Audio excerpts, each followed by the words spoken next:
Janganmu, setiap rencanamu itu sempurna buat setiap kami. Tidak ada satupun yang kebetulan, tidak ada satupun yang sebuah kecelakaan, tidak ada satupun yang di luar dari kendali-Mu Tuhan. Firman-Mu ya dan amin, Firman-Mu yang berkata sungguh Tuhan. Bahkan sehelai rambut pun Tuhan. Engkau tahu dan Engkau akan mereka-rekakan buat kebaikan. Terima kasih Bapa Engkau yang pimpin setiap kami. Ajari kami sekali lagi. Terima kasih Tuhan. Dalam nama Yesus Tuhan. Amin. Oke, shalom Bapak Ibu. Nah, ini juga kesaksian dulu ya. Ini juga sebenarnya tidak direncanakan gitu ya Bapak Ibu ya. Sebenarnya saya sudah izin ke Pakasan untuk minggu depan.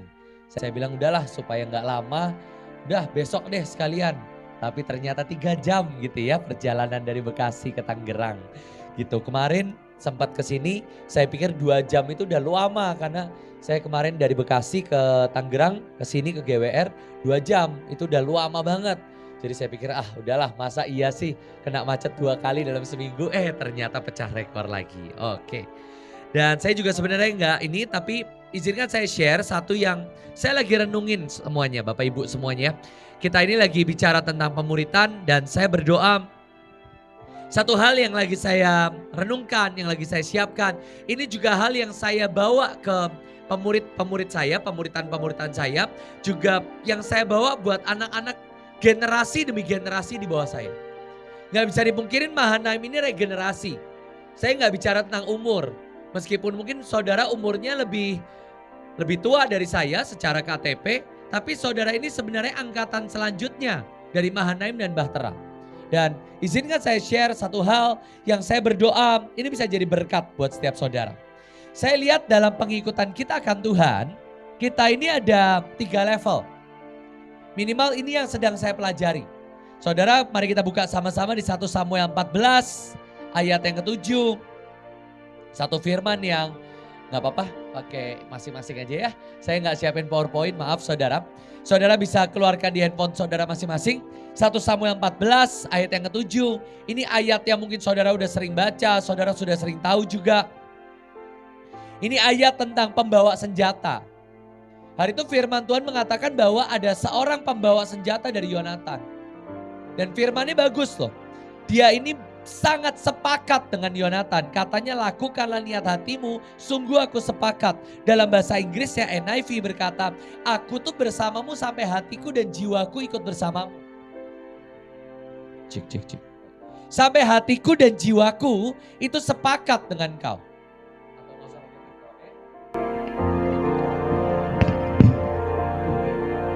Saudara, hari itu pesan Tuhan gini.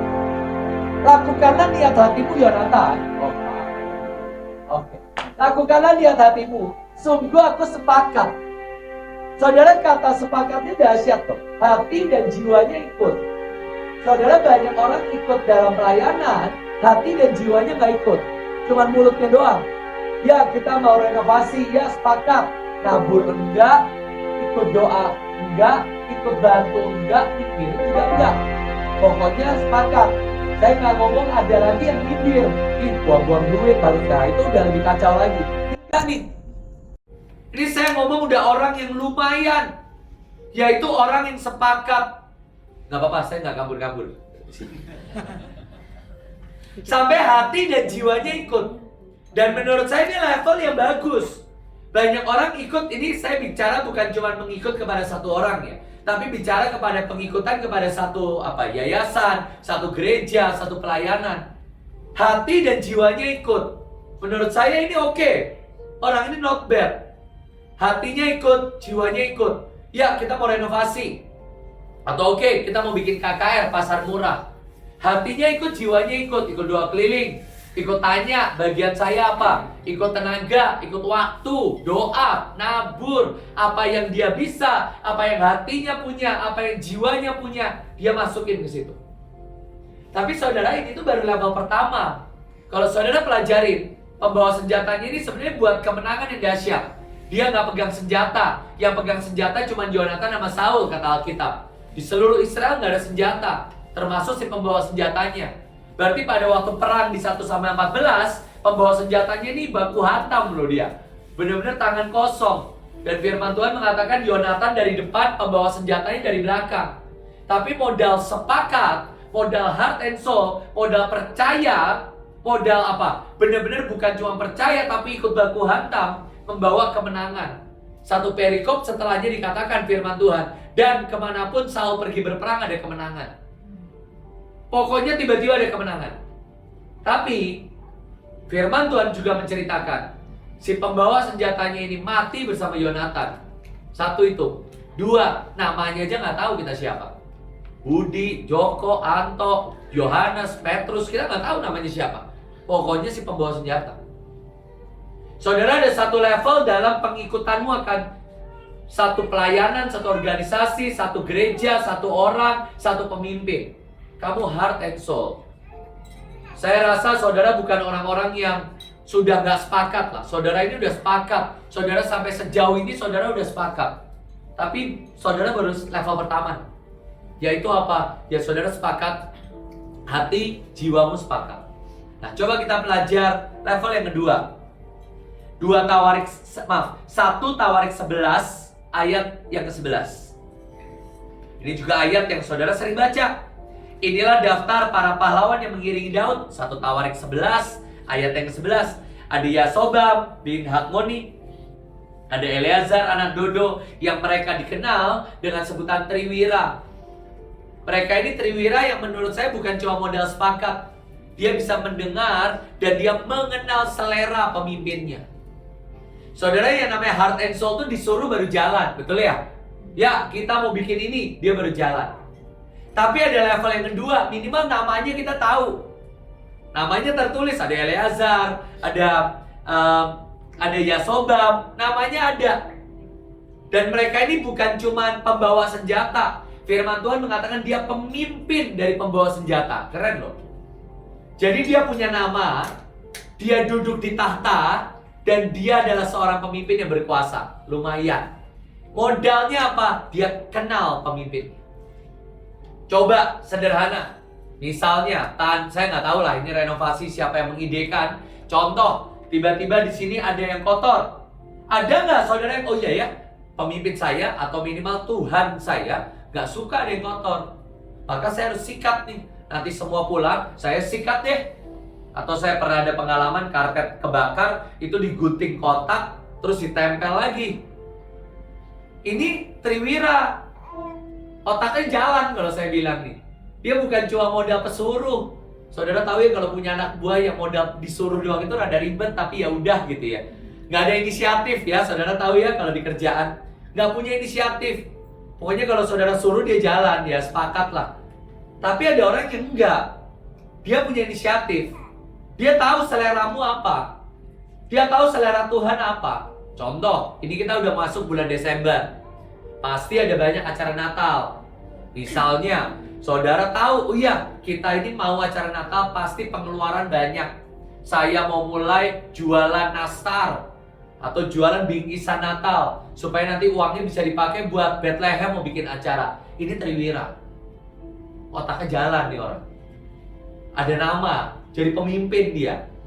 Jadi kalau saudara juga sama, saudara di sekuler. Kenapa saudara nggak naik-naik jabatan? Ya mungkin inisiatifmu kurang, saudara. Makanya pemimpin juga nggak butuh kamu naik jabatan. Kamu cuma modal sepakat, modal disuruh, ngelembur juga nggak mau. Gitu. Di sini kan mungkin juga ada full timer juga. Ya saudara ngelembur nggak mau lah, pemimpin saya nggak suruh. Nah ini tuh modal pembawa senjata yang namanya aja kita nggak tahu siapa. Tapi modal yang kedua ini lumayan. Pemimpin loh. Firman Tuhan pemimpin loh katanya Triwira. Dan yang dahsyat, Daud cuma bergumam.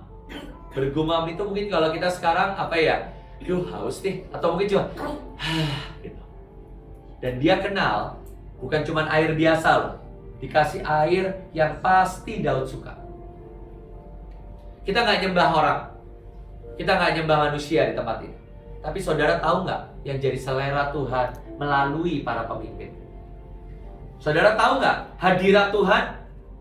Bahasa saya ya, maaf kalau salah. Hadirat Tuhan selevel apa sih yang minimal pemimpinmu tahu itu Tuhan berkenan? Atau saudara cuek? Misalnya para pemain musik, para penyembah, para penari yang bertugas sebagai kerup-kerup Tuhan mendatangkan hadirat Tuhan. Tahu nggak standarnya? Standar pemimpinmu deh. Kita nggak bicara standar Bu Iin, kita nggak ngomong standarnya Pak Yusak, kita nggak ngomong standarnya gereja lain. Minimal standarnya Pak Kasan dan Bu Kasan, Bu Esther. Standarnya segitu nggak? Atau cuek lah, mereka juga terima saya apa adanya? Enggak. Ada standar. Ada standar. Misalnya apa? Standar buat anak bayi yang baru lahir. Misalnya, ini berarti kan cucunya Pak Kasan yang pertama gitu ya. Atau ada yang lain? Oh ya, adalah. Ada ini ya, siapa? Kiona gitu ya. Tapi ini yang baru lahir gitu. Standarnya apa? Oh iya, standarnya kalau cucu Mahanaim, ya, anak bayi di Mahanaim, masih kecil udah nari. Masih kecil udah pelayanan ya kan gitu. Ini lumayan loh, udah ikut kebaktian loh. Loh, saya kan baru punya ponaan, ya kan? Baru punya ponaan. Keluar rumah aja nggak boleh. Kena matahari, gosok, kena debu, sakit, ya kan? Beda, ini udah ikut loh.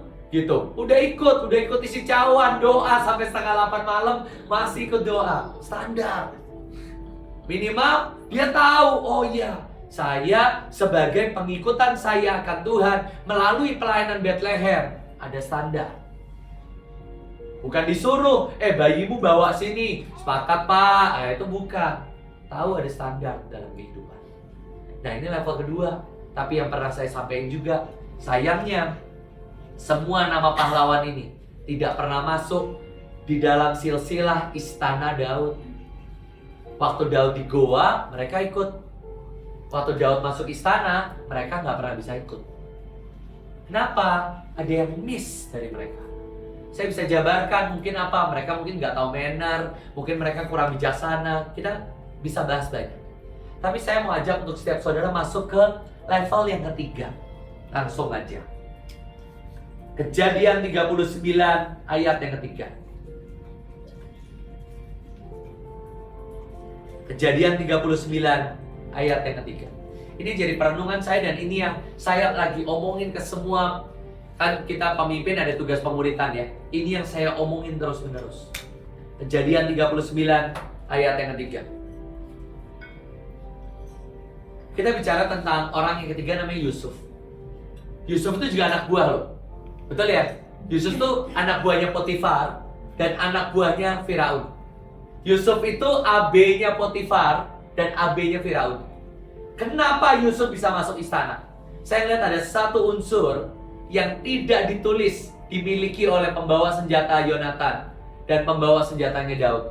Firman Tuhan bilang, setelah dilihat oleh tuannya yang gak kenal Tuhan, setelah dilihat oleh tuannya si orang Mesir, bahwa Yusuf disertai Tuhan. Bukan cuma itu, bahwa Tuhan membuat berhasil segala sesuatu yang dikerjakannya. Maka Yusuf mendapat kasih tuannya, boleh melayani dia, dan diberikan kuasa atas rumah.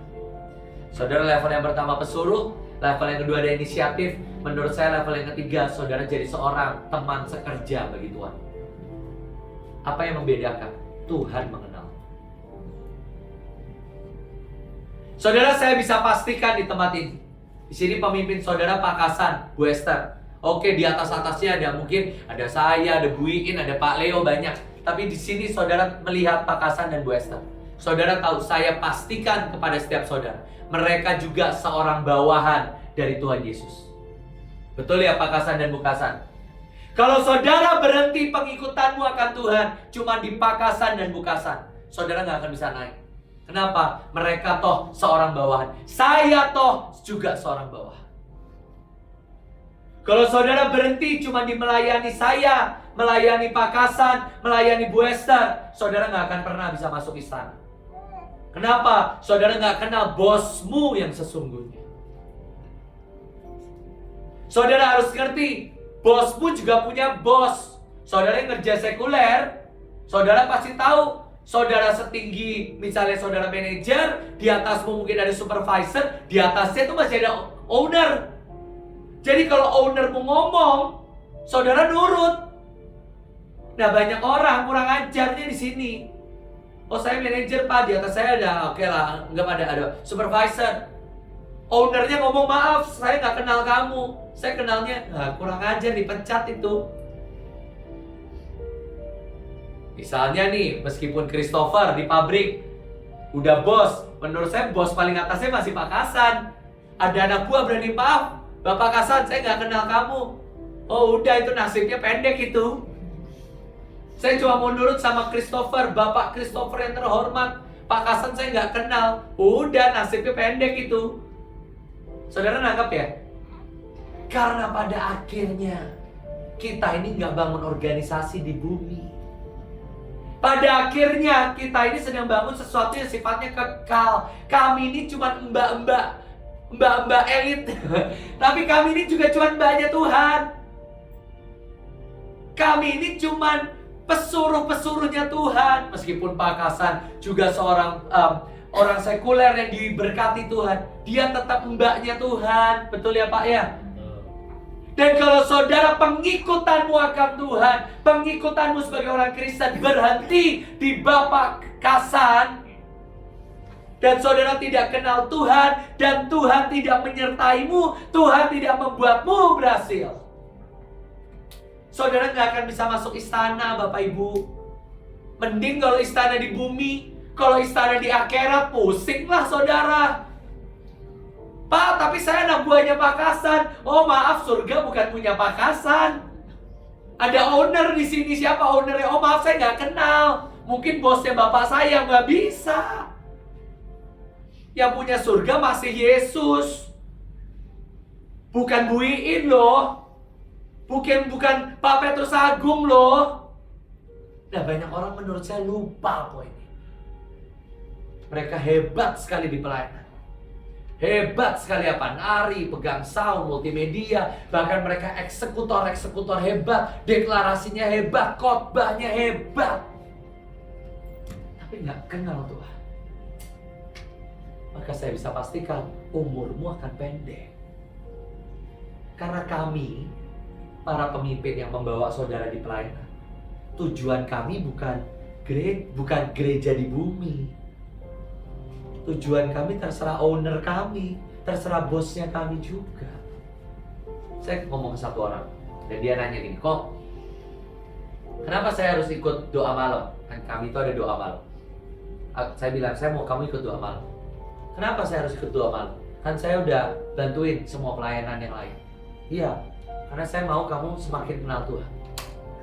Kan saya kenal Tuhan bisa pribadi, bisa sendiri lah. Dan saya udah cukup lah kenal Tuhannya, udah cukup rohani. Menurut saya orang udah masuk Mahanaim itu kan udah cukup rohani lah ya. Dia nggak mungkin setengah-setengah, udah lumayan lah. Pakai baju profetik, gelang kita udah sama semua. Udah lumayan. Tapi saya bilang gini, masalahnya satu. Saya ini orang yang tujuan akhir saya kerajaan surga atau yang ilahi. Kalau kamu mau jalan jauh sama saya, kita harus ke tujuan yang sama. Kalau tujuanmu di bumi, kita nggak akan sampai.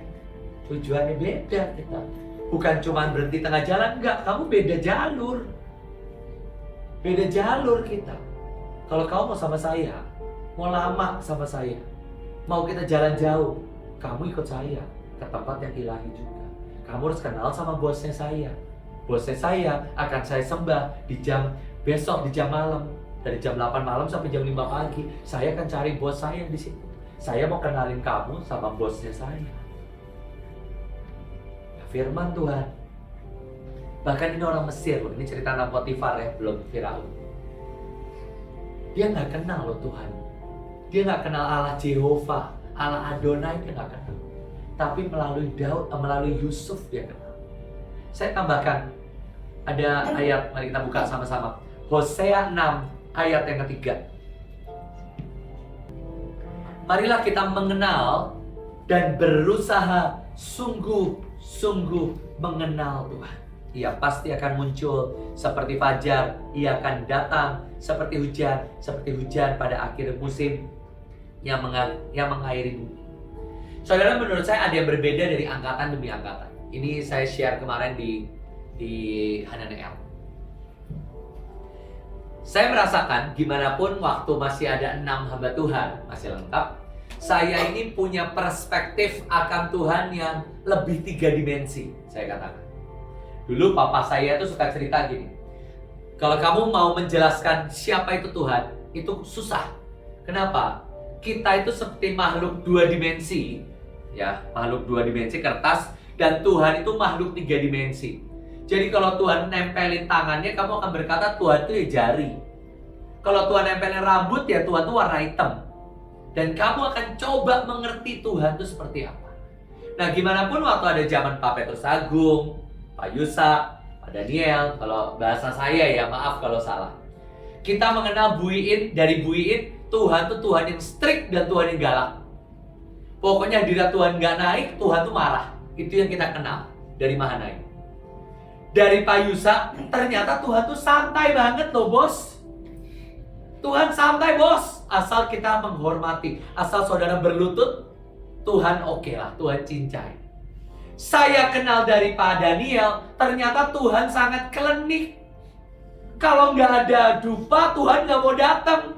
Saya ingat satu kejadian di Holy Stadium, hari itu hadirat Tuhan kencang. Saya ini kan penari banner, salah satu yang paling senior di Bahtera. Hari itu saya main banner, saya masih ingat, saya dihardik sama Pak Daniel. Kamu yang bukan imam, mungkin Pak Daniel nggak lihat kalau itu saya ya. Nah, tapi mungkin itu Tuhan juga. Pokoknya yang saya tahu, kamu bukan imam, turunin bannernya. Gitu. Wah, saya takut banget hari ini. Dari Pak Daniel, kita tahu Tuhan itu ternyata klinik. Dari Pak Agung, kita tahu Tuhan itu penuh mercy and grace. Kalau Bu Iin kasih nilai 4, nanti sama Pak Agung kasih nilai 6, kan gitu ya.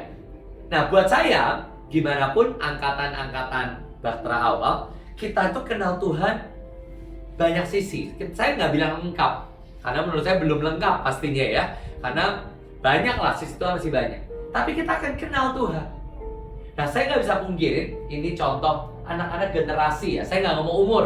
Saya nggak ngomong Gen Z, Gen A, Gen B, C, D, saya nggak ngomong. Saya ngomong generasi, angkatan. Saya ketemu dengan satu angkatan, saudara bisa bayangin ini. Seluruh semesta berkata itu bukan jodohmu. Tapi dia tetap bilang, Tuhan ngomong sama saya, dia jodoh saya. Tandanya apa? Angka 25. Saya bilang, oke, itu hubungannya apa? Ya ulang tahun saya itu 25, ulang tahun calon saya kalau dikaliin, dibagi, dikurang 25. Hah? Ulang-ulang, iya kok. Dia kalau dikali, dibagi, dikurangin. Gimana? Iya, pokoknya 25. Jadi dia pasti jodoh saya. Saya kira, oke. Dan semua hamba Tuhan bilang bukan jodoh, dia nggak percaya. Kenapa? Dia menganggap Tuhan itu organisasi galak. Saudara nangkap ya? Dia menganggap Mahanaim itu organisasi. Saya ketemu satu orang lagi yang dia berkata bahwa ini jodoh, ini bukan, yang satu ini jodoh, dan dia bilang itu mah cuman kata pemimpin aja lah, karena dia pengen jodoh-jodohin supaya anak pemimpin nikahnya sama anak pemimpin juga. Dan dia nggak pernah ngerti ada sosok Tuhan yang menciptakan semesta, yang menaruh nafas pada manusia, yang berkata aku mau kamu dan kamu. Dia nggak pernah ngerti. Dia cuma melihat Mahanaim sebagai organisasi, kata Tuhan sebagai kata manusia. Saudara nangkap ya? Kenapa? Karena buat dia kata Tuhan itu pasti kata Bu Iin, karena cuma Bu Iin yang bisa ngomong kata Tuhan, yang lain enggak. Saudara nangkap? Dan dia nggak pernah ngerti kalau ada bos di atas kita, atas kami para pemimpin. Saudara, ada banyak hal yang saya tahu manusia nggak bisa skenario. Dan saya cuma tahu itu pasti Gusti, itu pasti pencipta semesta yang melakukan. Menurut saya itu terlalu glorious, terlalu mustahil.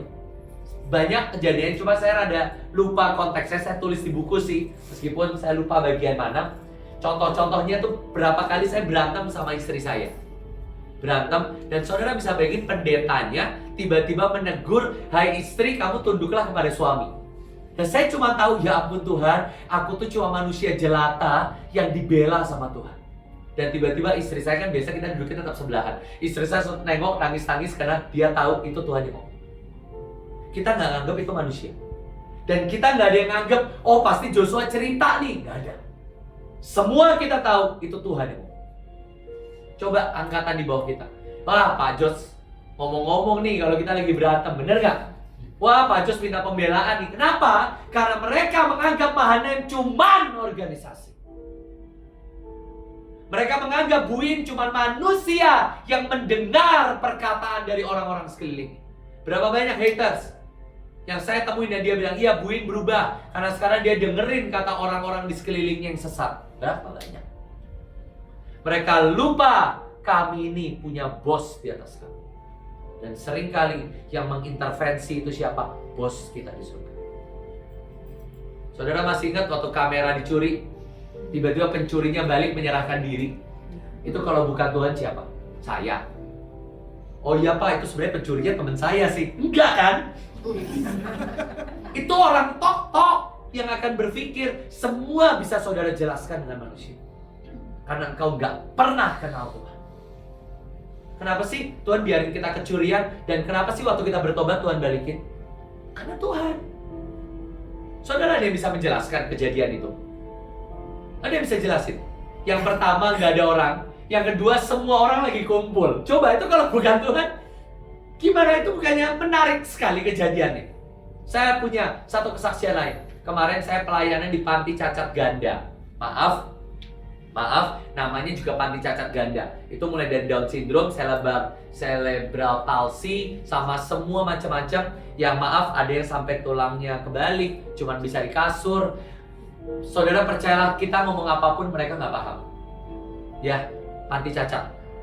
Saudara bisa bayangin, kami sharing, kami nyembah pakai gitar. Gitarnya senarnya putus 2 kali. Dan saudara, saya kesaksian, nangis. Itu kalau bukan Gusti siapa? Saya. Banyak orang berkata gini, iya kalau KKN ada Pak Jos, semua pasti aman. Karena Pak Jos itu emang jago banget gocek-goceknya. Oke, mungkin saya jago ngomong. Sekarang siapa yang bisa bikin, maaf, anak cerebral palsy dan Down syndrome nangis? Siapa sih? Mana motivator? Silakan. Mereka kita ngomong apa aja, maaf, nggak paham kok. Saudara maaf, saudara tahu ya, anak-anak bukan cuma Down syndrome aja udah parah ya. Ini cerebral palsy yang lebih parah lagi. Mereka tiduran di kasur nggak bisa apa-apa. Saya kesaksian kok nangis. Musiknya Pak bagus, gitar saya senarnya 2 putus. Senar 1 dan senar 2. Bunyinya cuma bass ya. Saudara pikir, oh musiknya Pak bikin nangis. Silahkan deh, orang-orang kalau udah gak percaya susah saya ngomong. Bener gak? Tapi kita yang kenal Tuhan, saudara tahu, itu bukan manusia. Saya baru selesai KKR kan 1 minggu di Kalimantan. Dan Pak Bupatinya bilang, memang karunia ini cuma dipunya sama orang Mahanaim. Kami nggak tahu nyanyi, dalam Yesus kita bersaudara semua nangis. Itu apa? Tuhan kok. Dan masih ada angkatan di bawah, mungkin bukan saudara, generasi di bawah, yang mencoba menjabarkan, oh karena itu keyboardnya pakai minor. Karena lagunya Coach Jos ngomongin sedih-sedih. Coba ngomong sama anak Down syndrome, bikin nangis apa? Maaf ya, bukan merendahkan anak Down syndrome. Saya juga punya saudara Down syndrome. Bukan merendahkan mereka. Coba bikin mereka nangis. Kalau bukan Tuhan. Itu di depan mata saya. Mereka gitu. Ada yang cuma bisa tiduran nangis. Dia cuma tiduran di kasur. Pak, itu kan karena Bapak ngomongnya sedih. Ya udah deh, saya pasrah lah debat sama orang gitu. Belajarlah mengenal Tuhan. Menurut saya angkatan-angkatan di bawah, generasi demi generasi setelah kita, setelah orang-orang yang kenal Tuhan dari berbagai sisi, mereka tuh nggak kenal Tuhan. Mereka cuma tahu Tuhan dari Bu In. Oh, pokoknya kalau saya nggak nurut, artinya Tuhan akan marah sama saya. Kenapa? Dia nggak kenal siapa Tuhan. Atau nanti yang banding kiri, saya juga kenal tuh orang banding kiri. Ya Pak, saya nggak perlu punya pemimpin karena Tuhan ngomong langsung ke saya. Nah, ini orang banding kanan, banding kiri nih. Kalau kamu baca firman, kamu pasti ngerti semua urutan-urutan. Tapi banyak orang, mereka nggak kenal Tuhan. Firman Tuhan ini bagusnya Hosea 6 ayat 3 dalam bahasa Ibrani-nya. Itu yang pertama, engkau mengenal Tuhan. 2, kamu bisa membedakan mana yang Tuhan, mana yang bukan. Lanjutnya, karena bahasa Ibrani itu sangat dalam ya, know by experience. Jadi saudara mengenal Tuhan berdasarkan perjalanan. Sekarang angkatan di bawah kita punya perjalanan Tuhan nggak?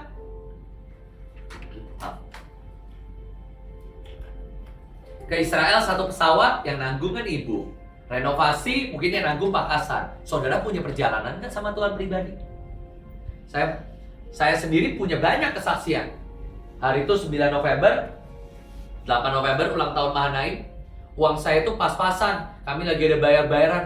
Menurut saya bukan berkatnya kurang, enggak sih. Memang kadang itu experience, perjalanan dengan Tuhan. Banyak pengeluaran dan saya tahu ini ulang tahun Mahanaim. Kita terlalu diberkati, nggak mungkin kita ngasih setengah-setengah. Aku mau kasih buat Tuhan. Kami habisin tabungan. Saya itu benar-benar habisin tabungan. Ya memang masih ada saham, masih ada apa. Yes, I know. Tapi saya kosongin tabungan. Saya persembahin buat Tuhan. Dan yang paling spesial dari korban saya bukan duit yang saya persembahkan, bukan orkestra yang saya persembahkan. Saudara tahu yang paling spesial apa?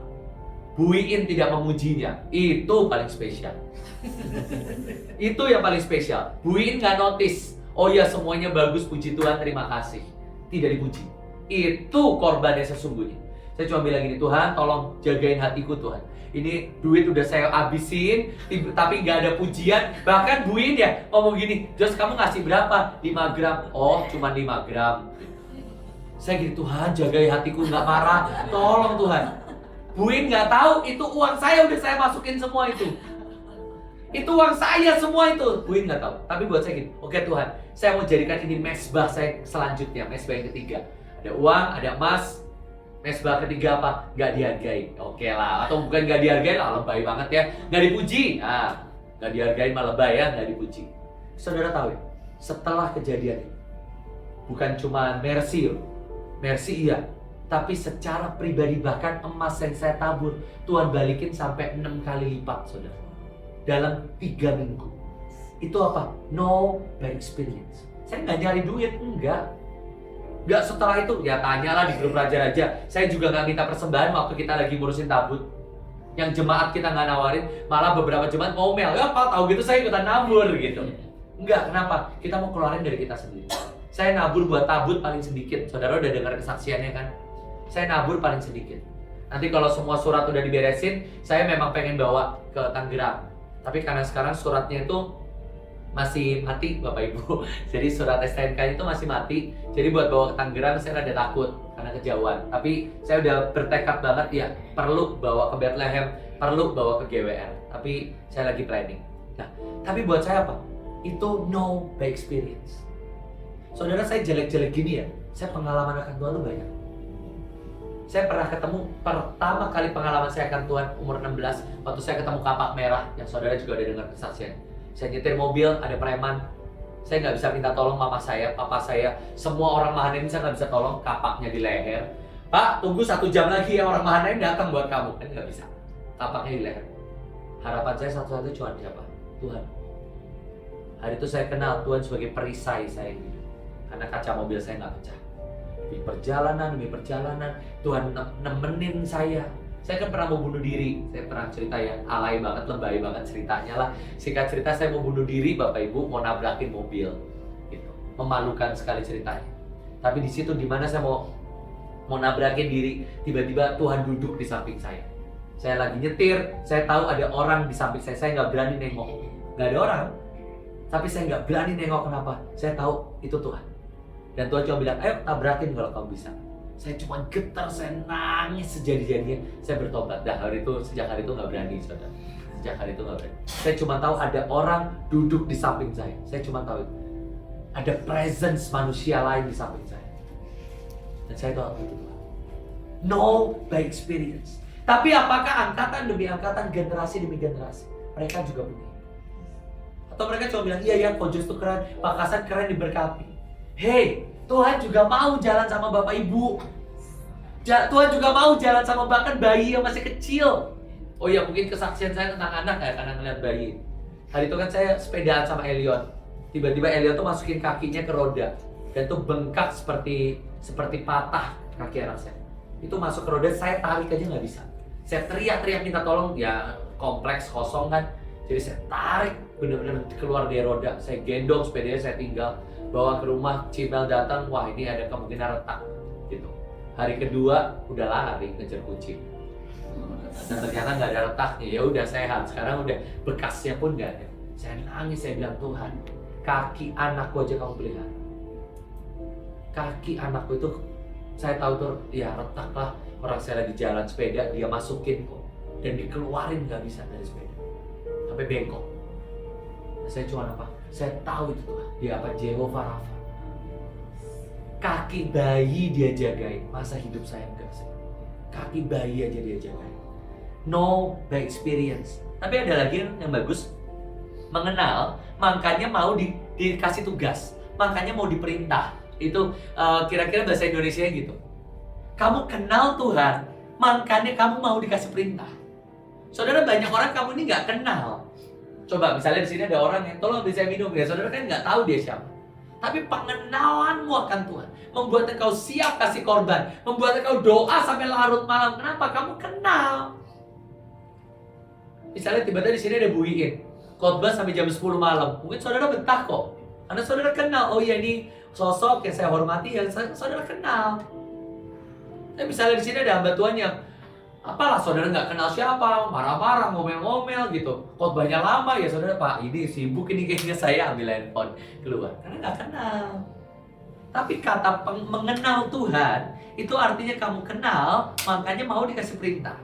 Dan yang terakhir, kata mengenal ya, nanti ada satunya lagi. Mengenal itu artinya Tuhan membuka yang masih tertutup dalam hidup. Itu ayatnya Petrus, betul. Yang Petrus, Tuhan tanya Petrus, aku siapa? Petrus bilang, kamu Mesias. Gantian Tuhan bilang, sekarang aku ngomong kamu siapa? Kamu gunung batu. Saudara, waktu kau kenal Tuhan, Tuhan akan mengenalkan destiny yang luar biasa dalam hidupmu. Dan juga Tuhan akan mengenalkan sisi yang kau perlu ubah.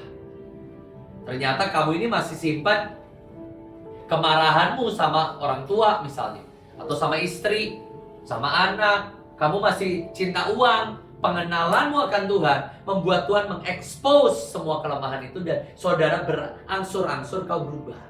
Tapi pengenalan akan Tuhan menggali potensi yang selama ini kau juga nggak tahu kau ada. Saudara, hari itu saya nggak tahu loh saya bisa khotbah. Saya pikir saya akan cuma jadi penari seumur hidup saya. Dan saya marah karena saya disuruh khotbah. Tapi pengenalan akan Tuhan, hari itu Bu In cuma bilang gini, kalau Yeter bisa bekerja dengan sungguh-sungguh, Yeter itu anaknya Gideon yang gak berani mancung kepala musuhnya. Kalau Yeter bekerja dengan 200%, 2 kali lipat dari yang seharusnya, dia pasti bisa ngejar destiny. Tiba-tiba itu jadi rema dalam hidup saya. Saya ngajar sekolah minggu 2 tahun. Sampai akhirnya saya mulai KKR lagi, mulai khotbah lagi. Sampai hari ini, ya pekerjaan saya masih khotbah gitu ya. Ketagihan gitu. Tapi pengenalanmu akan Tuhan, kamu akan menemukan yang bahkan kamu nggak tahu Tuhan. Saya nggak tahu saya bisa khotbah. Dari semua anak cucu Pak Yusak, khotbah saya paling pendek, paling jelek kok. Bevis tuh punya kesaksian, mamanya meninggal. Koko saya gali firman bagus. Lala itu diajarin sama Pak Daniel khotbah. Saya hampir nggak pernah. Saya khotbah cuma 5 menit selesai. Tapi ternyata pengenalan saya akan Tuhan membuat saya bisa menemukan potensi, bahkan semua potensi-potensi baru lainnya yang Tuhan masih mau singkapkan. Saya nggak pernah yakin waktu saya bisa mimpin panggilan raja. Panggilan saya pertama mempelai loh, by the way. Panggilan saya pertama mempelai. Yang kedua tentara, yang ketiga baru raja. Waktu saya masuk panggilan raja, saya sangat nggak yakin kenapa. Nah, saya paling miskin dari semuanya. Yang kaya-kayanya keluar semua hari itu. Sisanya kami kumpul, udah ini tinggal raja-raja miskin yang kumpul kalau kita bercanda. Raja benerannya udah pergi, sekarang kumpul raja miskinnya gitu. Ya udah saya, Pak Sugiharto, Ko Fendi, Kak Bet. Hari itu kan kami bukan siapa-siapa, nggak punya pelayanan gitu. Ya nggak punya bukan siapa-siapa gitu tahun 2020. Nggak, 2019 ya atau 18. Ya bukan siapa-siapa gitu. Nggak punya pelayanan, Kak Bet cuma pendoa. Gitu lah, panggilan raja, duit gak punya, terus mau apa gitu. Tapi ya Tuhan menemukan gitu. Nah, tapi ada yang ajaib, ayatnya kan gak berhenti. Marilah kita mengenal dan berusaha sungguh-sungguh kenal. Saudara, kau udah kenal hari ini, oke, itu bagus. Tapi kami punya usaha nggak untuk kau berusaha lebih lagi? Saya menemukan ayatnya ya, maaf bahasa aslinya. Kamu aim, menargetkan, dan kamu pursue, kamu ngejar kayak polisi ngejar maling. Saudara bisa ngejar Tuhan, kayak polisi ngejar maling. Kayak saudara dijamret dan saudara mau ngejar itu pencurinya. Itu eagermu, keinginanmu untuk kamu kejar Tuhan. Saudara, benar-benar saya tidak merasa saya orang yang jauh lebih superior dari setiap saudara, menurut saya enggak juga. Tapi memang saya akuin, saya tuh pengen kenal Tuhan. Doa saya selalu gini, Tuhan, aku pengen ngerti jalanmu Tuhan. Kenapa sih kok kamu bikin aku anak hamba Tuhan? Aku tuh pengen tahu kenapa sih. Saudara, saya jelek-jelek gini tuh baca Alkitab, baca buku, dengar khotbah rutin. Bahkan dalam waktu kosong saya setel khotbah tuh rutin. Jelek-jelek gini ya, gitu. Di mobil gitu. Dengar khotbah, baca buku, bukan gaya-gayaan, enggak sih. Saya sungguh pengen kenal Tuhan. Saya baca buku tuh dari banyak orang. Banyak orang kan fanatik buin nih. Menurut saya itu nggak bagus juga sih. Karena saudara akan kenal Tuhan dari satu sisi. Saudara mau kenal suami, waktu mau menikah, nggak cuma kenal dari satu orang kan. Nanti saudara dibohongin. Tanya banyak orang, betul nggak? Tanya orang tuanya, tanya adiknya, tanya temennya, bahkan saya tanya mantannya, gitu. Dicek ini gimana orangnya, gitu, macam-macam nggak, gitu. Dia udah macam-macam belum sama mantannya, itu dicek. Nah, menurut saya pengenalan akan Tuhan juga sama. Bacalah dari banyak orang. Saya lagi suka khotbah Benny Hinn, khotbah ya. Kalau khotbah tuh Benny Hinn, Daniel Kolenda, Pak Yusak, Pak Petrus Agung. Ya kalau buin kan rutin lah ya, setiap Sabtu Senin kita ketemu gitu. Itu menurut saya khotbah-khotbah yang saya oke. Gitu, Pak Fendi oke, Bu Kesha oke, Cilit saya suka juga. Tapi kalau hamba Tuhan luar, Benny Hinn sama Daniel Kolenda, itu saya suka. Kalau buku, saya lagi suka sama yang Doug Hortz itu, karena dia bukunya straightforward. Sama buku-buku sekuler pun saya baca. Kenapa? Saya jadi kenal Tuhan tuh banyak sisi. Kalau Doug Hortz akan menjelaskan Tuhan itu lebih galak dari buin. Jadi kalau saudara pikir buin galak, ada orang yang lebih, ada pendeta yang lebih galak dari buin. Dia bilang gini, pokoknya kalau ada orang yang dia udah nggak loyal sama pelayanan, usir dari gereja, begging untuk dia keluar dari gereja, itu Doug Hortz. Kalau dia udah mulai muji-muji pendeta lain daripada pendetamu, usir loh, usir. Berlututlah minta dia keluar dari gerejamu. Itu Doug Hortz. Kalau Benny Hinn akan selalu cerita tentang bagaimana bagaimana penyakit itu ilegal dalam badan kita. Ya memang satu kompilasinya isinya kesembuhan semua ya. Dan bagaimana dia menceritakan bahwa tidak ada dokter dan tidak ada obat selama bangsa Israel. Sampai mereka ketemu sama istrinya Salomo, baru di situ ada kata obat. Jadi obat, harusnya orang Kristen itu tidak kenal sama obat Mesir, katanya gitu. Itu kalau si Om Mr. Benny, ya kalau dia bilang Benny, ya itu ya. Gitu. Dan dia akan selalu share tentang bagaimana kalau di perjanjian lama 3 juta orang bisa sembuh tanpa anugerah, bagaimana kita yang hidup di zaman darah Yesus pasti lebih dahsyat lagi. Gitu. Kalau Daniel Kolenda itu buka firmannya bagus banget. Mulai dari Efraim yang cuma setengah matang, setengah ikut Tuhannya sukses, setengah taat, setengah enggak. Ya itu si Daniel Kolenda. Sama buku-buku lain yang saya banyak baca-baca juga, campur-campur. Ada Tommy Tini, kalau buku juga saya suka Bill Wilson. Karena kesaksiannya banyak ya kalau Bill Wilson. Bagaimana dia ditembak, dia dikejar-kejar, tuh saya suka gitu. Atau buku-bukunya, bahkan bukunya JPCC gitu, bukunya JPCC saya juga baca, maka saya akan menemukan oh ternyata Yesus tuh sekuler sekali ya gitu. Bukunya semua motivasi gitu. Oh Yesus tuh luar biasa juga ya, bisa pakai semua quotes untuk kemuliaan nama Tuhan. Iya dong gitu. Kan ada buku bagus, Jesus in Blue Jeans. Yesus tuh sekarang pakainya jeans biru karena Yesus turun ke jalan-jalan gitu kan. Ada juga, jadi menurut saya oke, nggak salah juga gitu. Dan saya belajar. Jadi saya kenal Tuhan. Banyak orang nggak kenal Tuhan, kenalnya Bu Iin, kenalnya Pak Kasan. Jadi Tuhan itu terbentuk mukanya Pak Kasan gitu. Nggak ada brewoknya, nggak gondrong, enggak gitu. Karena dia nganggap oh Tuhan tuh gini. Nah coba saudara kenal dan engkau kejar Tuhan. Sampai kamu bisa, kau punya eager tuh kemauan yang keras untuk kau kejar Tuhan. Baru menurut saya, saudara kamu bisa kenal. Ada namanya El Olam. Dia tuanya suka main petak umpet sama anaknya. Nah, bahasa sehari-hari. Kenapa sih orang tua suka main petak umpet sama anaknya? Sederhana kan? Sampai anaknya ngomong, papa, baru kita akan keluar. Setuju gak? Itu yang Tuhan cari juga kok dalam hidup kita. Tuhan akan bersembunyi, atau Tuhan akan main supaya kita nggak kena ya. Kita orang dewasa kan jago ngelak, nggak kena. Sampai anak kita, papa, baru kita gendong anak kita. Setuju nggak? Menurut saya semua orang tua mungkin pernah minimal main sekali sama anak. Kita menghindar. Kenapa sih? Saya juga nggak tahu kenapa ya saya suka menghindar. Kalau anak saya lagi ngejar saya juga nggak tahu sih. Tapi minimal itu yang kita lakuin. Dan begitu papa, kita pasti langsung gendong. Nggak usah nunggu 1 detik, nggak usah nunggu apa-apa yang kedua. Pasti kita harus tangkap anak kita. Saya sungguh berdoa, kita ini bukan jadi pembawa senjata yang cuma yes. Saudara jalan tuh udah jauh. Buat apa kalau ujungnya namamu aja Tuhan nggak tahu siapa. Pak, saya udah pelayanan 20 tahun di Bahtera, iya tapi namamu saya nggak tahu. Atau saudara hebat, Triwira, tapi waktu Pakasan, Mahanaim masuk ke level yang baru, saudara nggak bisa. Saudara stuck. Kenapa? Ya saudara nggak kenal sama bosnya kita sih. Gitu. Dan saya berharap saudara masuk ke level yang 3.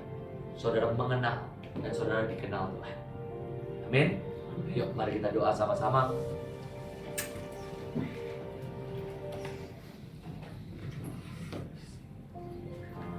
Mari minta Tuhan untuk mengenalkan dirinya pada kita. Tapi dia juga Tuhan yang mau dicari, saudara. Saya sungguh bersyukur ada orang yang dia puasa untuk cari Tuhan. Meskipun saya tahu dia Bapa yang baik, yes. Tapi memang Tuhan tuh ngeliat loh. Kalau saudara puasa, baca buku, bangun jam 3 pagi, ini kesaksian bagus dari Aldi ya. Ya ini kesaksian dikit lah. Ada Aldinya di sini ya. Aldi itu kan sejak pelayanan katanya hidupnya mepet. Makan susah, satu kejadian yang buat saya sampai kaget. Dibeliin sesuatu. Wah sorry kok aku gak ada duitnya, boleh pinjem gak? Saya sampai kaget. Nah kamu ikut pelayanan kok makin miskin, saya bilang. Pasti ada yang salah. Kamu doa gak setiap hari? Deklarasi gak setiap hari? Enggak kok. Lah saya pikir kamu ini pelayan macam apa kamu? Ya sibuk kok. Saya ambil handphonenya kan. Coba lihat kamu berapa jam main HP? 6 jam. Nah kan apa sibuknya kamu masih 6 jam? Mulai hari ini bertobat. Saya senang lah pertobatannya jam 3 pagi. Kan dia punya bayi ya. Tapi setiap hari itu jam 3 nyalain dupa saudara. Ya gitu ya dia. Betul ya. Setiap jam 3 pagi itu nyalain dupa. Saya suruh pokoknya kamu setiap pagi kamu doa deklarasi cari Tuhan menjarah. Dan dia jam 3 pagi nyalain dupa. Itu iman dan pengenalan yang akan Tuhan. Nyalain dupa. Dan saudara sekejap saya tahu Tuhan tuh jawab doa tuh sekejap. Dan dalam mungkin 1 bulan 2 bulan, 1 bulan lah 1 bulan dia dapat belasan juta saudara. Dan saya tahu itu apa? Ya Tuhan. Itu ya Tuhan. Apakah Tuhan butuh dupanya Aldi? Enggak sih sebenarnya, menurut saya enggak sih. Bahkan menurut saya dupanya juga secara hitung-hitungan Alkitab juga menurut saya salah sih itu sih. Tapi Tuhan enggak cari dupanya. Tuhan cari hatinya Aldi. Bangun jam 3. Nyalain dupa tuh bau loh. Bau serumah loh, udah capek loh jam 3 tuh. Saya yakin pasti ada bolongnya juga ya dia. Ada loh. Tapi Tuhan lihat hatinya. Jam 3 nyalain dupa, saya nggak kebayang sih. Pagi-pagi mungkin tetangga, bau menyan gitu ya. Lagi tidur nyenyak-nyenyak bau menyan ya. Saya nggak tahu juga. Tapi yang pasti Tuhan jawab tuh. Tuhan jawab tuh. Tuhan jawab tuh. Jadi saya sungguh berdoa, ayo cari Tuhan. Cari Tuhan. Bosmu punya bos. Pemimpinmu punya pemimpin. Gembalamu punya gembala. Dan kenalin pemimpinmu, bosmu, gembalamu yang sesungguhnya. Bapak hambamu selesai Tuhan.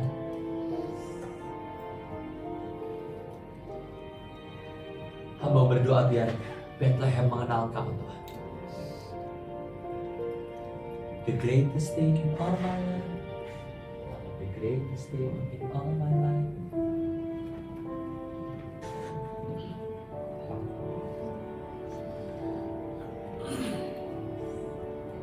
The greatest thing in all my life is loving you. The greatest thing in all my life is loving you. I want to know. I want to know you more. Is loving you. Mari Tuhan buat kami kenal Kau Tuhan. The greatest thing. Buat kami kenal Kau Tuhan. Is loving you. Maka hidup kami pasti berubah Tuhan. Maka perjalanan kami pasti berubah Tuhan. Keluarga, pekerjaan, cara kami melihat semua berubah Tuhan.